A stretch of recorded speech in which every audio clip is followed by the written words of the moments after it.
ओम नमः शिवाय। शिव जी सदा सहाय। ओम नमः शिवाय। गुरु जी सदा सहाय। गुरु जी महाराज का ध्यान करते हुए आज हम रुद्र संहिता का 15वां और 16वां अध्याय पढ़ेंगे। आइए शुरू करते हैं। सती की तपस्या संतुष्ट देवताओं का कैलाश में जाकर भगवान शिव का स्तवन करना। ब्रह्मा जी कहते हैं, नारद, एक दिन मैंने तुम्हारे साथ जाकर पिता के पास खड़ी हुई सती को देखा। वह तीनों लोगों की सारभूता सुंदरी थी।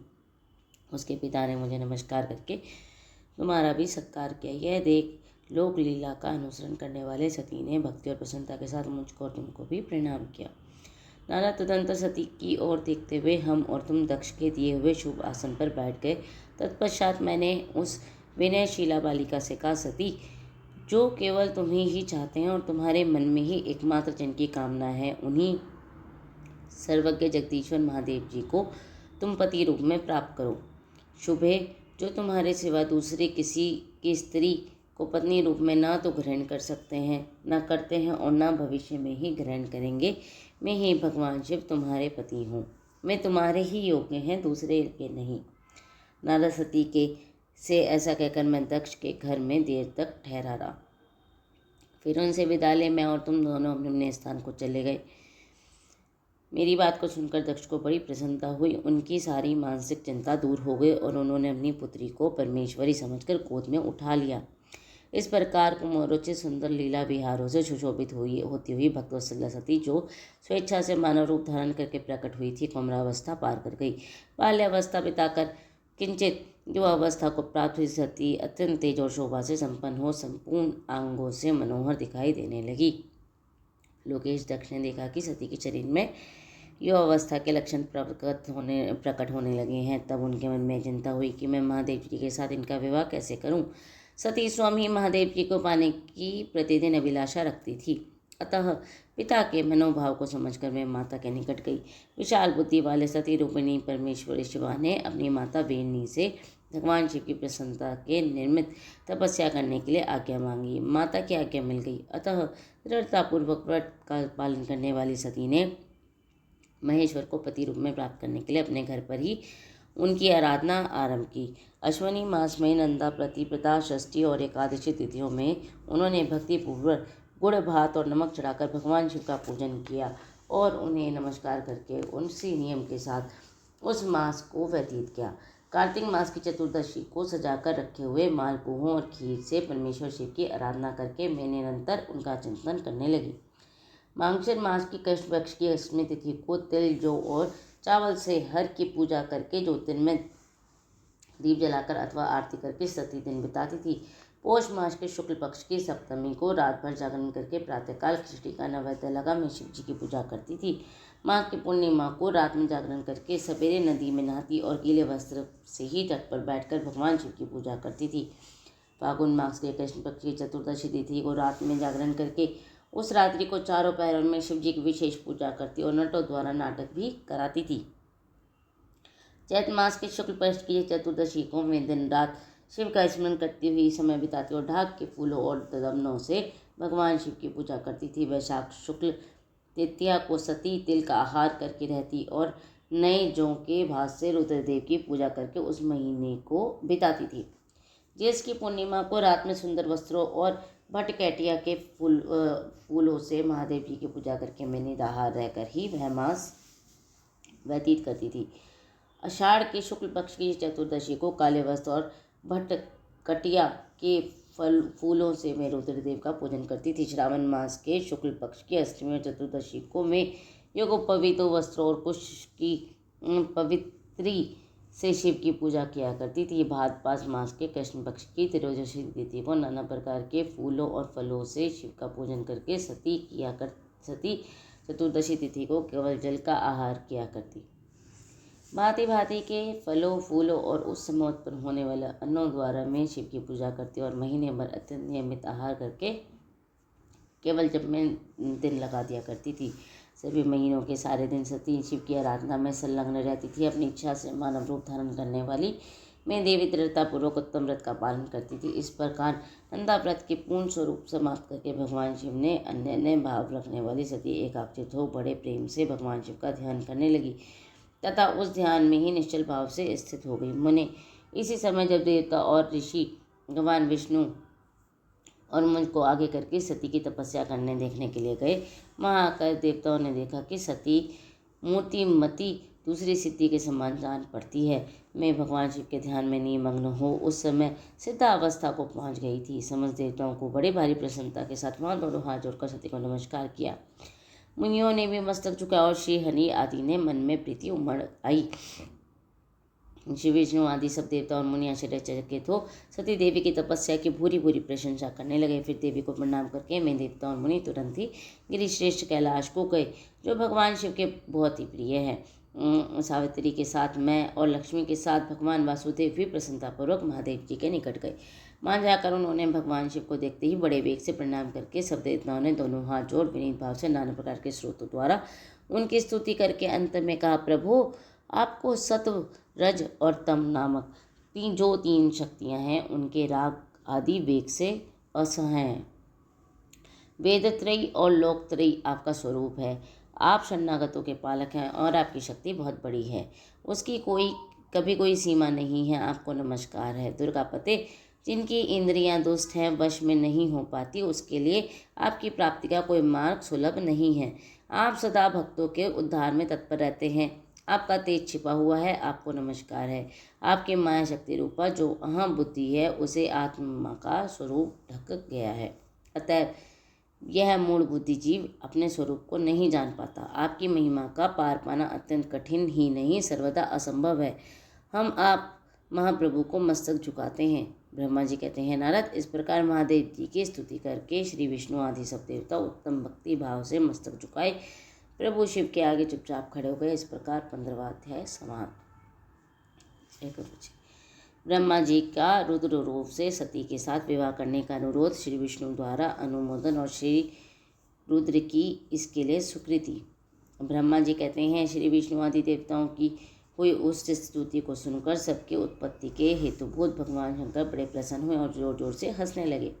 मुझ ब्रह्मा और विष्णु को अपनी अपनी पत्नी के साथ आया तो हुआ देख महादेव जी ने हम लोगों से यथोचित वार्तालाप किया और हमारे आगमन का कारण पूछा। रुद्र बोले, हे हरे, हे विदे और हे देवताओं और महर्षियों, आज निर्भय होकर यहाँ अपने आने का ठीक ठीक कारण बताओ। तुम लोग किस लिए यहाँ आए हो और कौन सा कार्य आ पड़ा है, वह सब मैं सुनना चाहता हूँ, क्योंकि तुम्हारे द्वारा की हुई स्तुति से मेरा मन बहुत प्रसन्न है।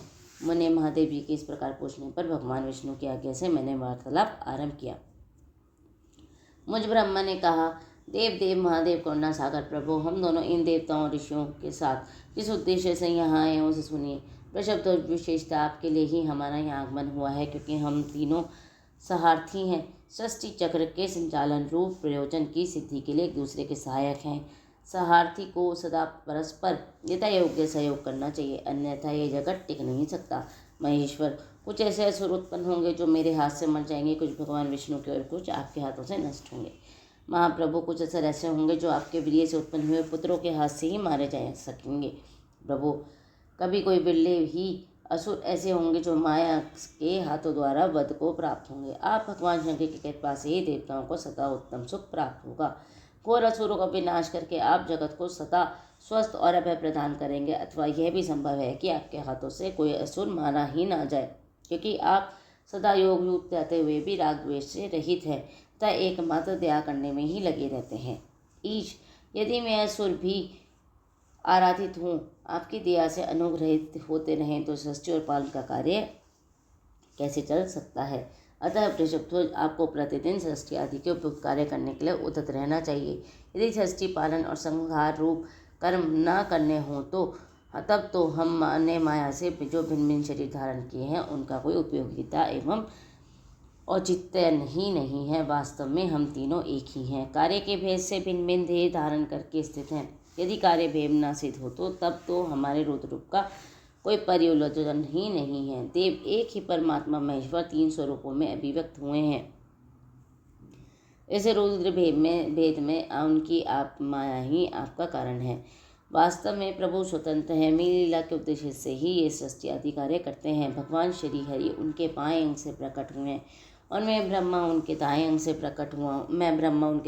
प्रकट हुआ हूँ और आप रुद्रदेव उन सदाशिव के हृदय में आविर्भूत हुए हैं। अतः आप ही शिव के पूर्ण रूप हैं। प्रभु, इस प्रकार अभिन्न रूप होते हुए भी हम तीनों रूपों में प्रकट हैं सनातन देव। हम तीनों उन्हीं भगवान सदाशिव और शिवा के पुत्र हैं। इस यथार्थ तत्व का हृदय से आप अनुभव कीजिए।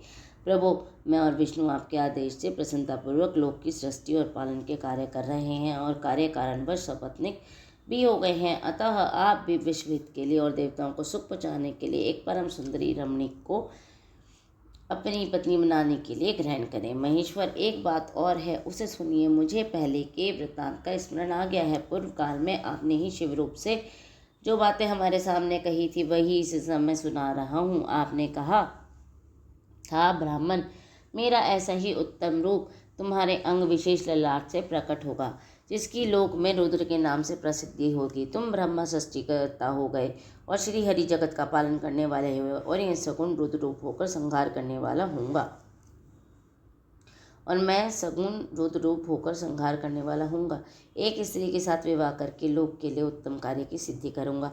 आपकी कही हुई इस बात को याद करके आज अपनी ही पूर्ण प्रतिज्ञा को पूर्ण कीजिए। स्वामी, आपका यह आदेश है कि मैं सृष्टि करूं, श्री हरि पालन करें और आप संहार के हेतु बनकर प्रकट हूँ। सो आप साक्षात शिव ही संहारकर्ता के रूप में प्रकट हुए हैं। आपके बिना हम दोनों अपना कार्य करने में समर्थ नहीं है। अतः आप एक ऐसी कामिनी को स्वीकार करें जो लोकहित के कार्य में तत्पर रहे। शंभो, जैसे लक्ष्मी भगवान विष्णु की और सावित्री मेरी सहधर्मिणी है, उसी प्रकार आप ही इस समय अपनी जीवन सहचारी प्राणवल्लभा को ग्रहण करें। मेरी इस बात को सुनकर लोकेश्वर महादेव जी के मुख पर मुस्कुराहट दौड़ गई। मैं श्री हरि के सामने मुझसे इस प्रकार बोले। ईश्वर ने कहा, ब्राह्मण, हरे, तुम दोनों मुझे सदा ही अत्यंत प्रिय हो। तुम दोनों को देखकर मुझे बड़ा आनंद मिलता है। तुम लोग समझ देवताओं के में श्रेष्ठ और त्रिलोकी के स्वामी हो। लोकहित के कार्य में मन लगाए रहने वाले तुम दोनों का वचन मेरी दृष्टि में अत्यंत गौरवपूर्ण है। किंतु सुरश्रेष्ठ कण, मेरे लिए विवाह करना उचित नहीं होगा, क्योंकि मैं तपस्या में संलग्न रहकर सदा संसार से विरक्त रहता हूँ और योगी के रूप में मेरी प्रसिद्धि है, जो निर्वृत्ति के सुंदर मार्ग पर स्थित है, अपने आत्मा में ही रमण करता आनंद मनाता है, निरंजन माया से निर्लिप्त है, जिनका शरीर अवधूत दिगंबर है, जो ज्ञानी आत्मदर्शी और कामना से शून्य है, जिसके मन में कोई विकार नहीं है, जो भोगों से दूर रहता है और जो सदा अपवित्र और अमंगल वेशधारी है, उसे संसार में कामिनी का क्या प्रयोजन है? ये है, इस समय मुझे बताओ तो सही। मुझे तो सदा केवल योग में लगे रहने पर ही आनंद आता है। ज्ञानहीन पुरुष ही योग को छोड़कर भोग को अधिक महत्व देता है। संसार में विवाह करना पराये बंधन में बंधना है। इसे बहुत बड़ा बंधन समझना चाहिए। इसलिए मैं सत्य सत्य कहता हूँ, विवाह के लिए मेरे मन में थोड़ी सी भी अभिरुचि नहीं है। आत्मा ही अपना उत्तम अर्थ या स्वार्थ है। उसका भली भांति चिंतन करने के कारण मेरे लौकिक स्वार्थ में प्रवृत्ति नहीं होती। तथापि जगत के हित के लिए तुमने जो कहा है उसे करूँगा। तुम्हारे वचन को गरिष्ठ मानकर अथवा अपनी की हुई बात को पूर्ण करने के लिए मैं अवश्य विवाह करूँगा, क्योंकि मैं सदा भक्तों के वश में रहता हूँ। परंतु मैं जिस नारी को प्रिय पत्नी के रूप में ग्रहण करूँगा और जैसी शर्त के अनुसार साथ कहूँगा उसे सुनो। हरे ब्राह्मण, मैं जो कुछ कहता हूँ वह सर्वदा उचित ही है। जो नारी मेरे तेज को विभाग पूर्वक ग्रहण कर सके, जो योगिनी और इच्छानुसार उत्थान करने वाली हो, उसी को तुम पत्नी बनाने के लिए मुझे बताओ। जब मैं योग में तत्पर रहूं तब उसे भी योगिनी बनकर रहना होगा, और जब मैं कामासक्त हूँ तब उसे भी कामिनी के रूप में मेरे पास रहना होगा। वेद वक्ता विद्वान जिसे अविनाशी बतलाते हैं, उन ज्योति स्वरूप सनातन शिव का मैं चिंतन करता हूँ और करता रहूँगा। ब्राह्मण, उन सदाशिव के चिंतन में जब मैं न लगा हूँ तभी उस भामिनी के साथ मैं समागम कर सकता हूँ जो मेरे शिव चिंतन में विघ्न डालने वाली होगी। वह जीवित नहीं रह सकती, उसे अपने जीवन से हाथ धोना पड़ेगा। तुम विष्णु और मैं तीनों ही ब्रह्मस्वरूप शिव के अंशभूत हैं। अतः महाभागगण, हमारे लिए उनका निरंतर चिंतन करना ही उचित है। कमलासन, उनके चिंतन के लिए मैं बिना विवाह के भी रह लूँगा, किंतु उनका चिंतन छोड़कर विवाह नहीं करूँगा। अतः तुम मुझे ऐसी पत्नी प्रदान करो जो सदा मेरे कर्म के अनुकूल चल सके। ब्राह्मण, उसमें भी मेरी एक शर्त और है, तुम उसे भी सुनो। यदि उस स्त्री को मुझ पर और मेरे वचन पर अविश्वास होगा तो मैं उसे तुरंत त्याग दूंगा। उसकी यह बात सुनकर मैंने और श्री हरि ने मन मुस्कान के साथ मन ही मन प्रसन्नता का अनुभव किया और मैं विनम्र होकर बोला, नाथ महेश्वर प्रभु, आपने जिस नारी की खोज आरंभ की है वैसी ही नारी के विषय में मैं आपको प्रसन्नतापूर्वक कह रहा हूँ। साक्षात सदाशिव की धर्मपत्नी जो उमा है में ही जगत का कार्य सिद्ध करने के लिए भिन्न भिन्न रूप में प्रकट हुई हैं। प्रभु सरस्वती और लक्ष्मी ये दोनों जो रूप धारण करके मैं पहले ही यहाँ आ चुकी हैं। इनमें लक्ष्मी तो श्री विष्णु की प्राण बल्लभा हो गई और सरस्वती मेरी अब हमारे लिए में तीसरा रूप धारण करके प्रकट हुई हैं। प्रभु लोकहित का कार्य करने की इच्छा वाली देवी शिवा दक्ष पुत्री के रूप में अवतीर्ण हुई है। उनका नाम सती है। सती ही ऐसी भार्या हो सकती है जो सदा आपके लिए हितकारिणी हो। देवेश माँ तेजस्विनी सती आपके लिए आपको पति रूप में प्राप्त करने के लिए दृढ़तापूर्वक कठोर व्रत का पालन करती हुई तपस्या कर रही है। महेश्वर आप उन्हें वर देने के लिए जाइए। कृपा कीजिए और प्रसन्नता के साथ उन्हें उनकी तपस्या के अनुरूप वर देकर उनके साथ विवाह कीजिए। शंकर भगवान विष्णु की और मेरी तथा इन संपूर्ण देवताओं की यही इच्छा है। अब अपनी शुभ दृष्टि से हमारी एक इस इच्छा को पूर्ण कीजिए जिससे हम आदरपूर्वक इस उत्सव को देख सकें। ऐसा होने पर तीनों लोकों में सुख देने वाला परम मंगल होगा और सबकी सारी चिंता मिट जाएगी, इसमें संशय नहीं है। तदंतर मेरी बात समाप्त होने पर लीला विग्रह धारण करने वाले भक्तवत्सल महेश्वर ने मधु सुगंध अच्युत से इसी का समर्थन किया।